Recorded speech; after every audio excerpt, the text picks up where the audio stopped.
Princess Zelda in The Legend of Zelda, just a seven character. Zelda, the one of Ganon and Zelda's Avenger were released on CDI in the past, and they could mainly control Princess Zelda. This game is the third game, just a main character. I think the game combines Breath of the Wild and Tears of the Kingdom. These combinations make the game not have the dullness of 2D Zelda, but also have the characteristics of a new generation of Zelda, feeling of freedom.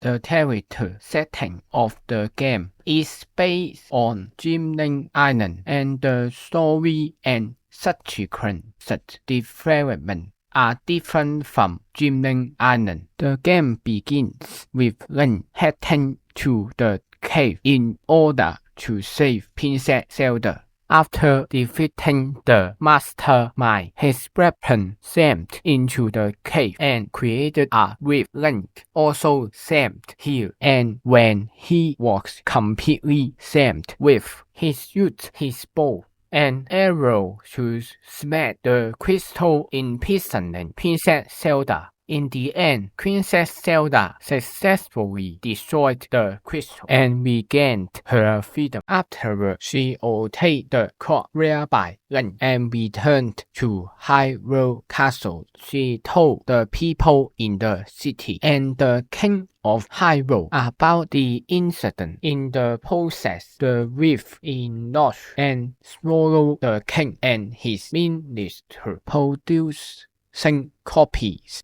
of them.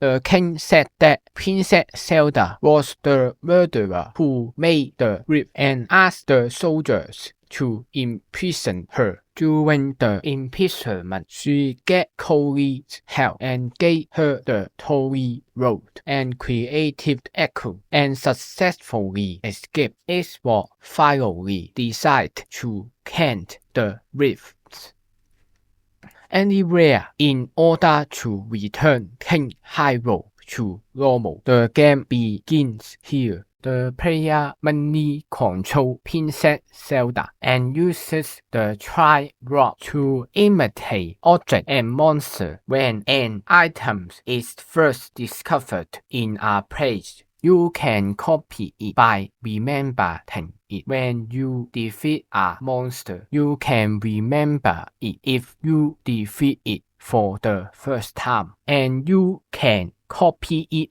later. All items and monsters in the games can be banned. When banned, you can use Torii to follow Zelda as she moves or follow the monster to move. As the plot progresses, you will encounter a copy of Link in the cave.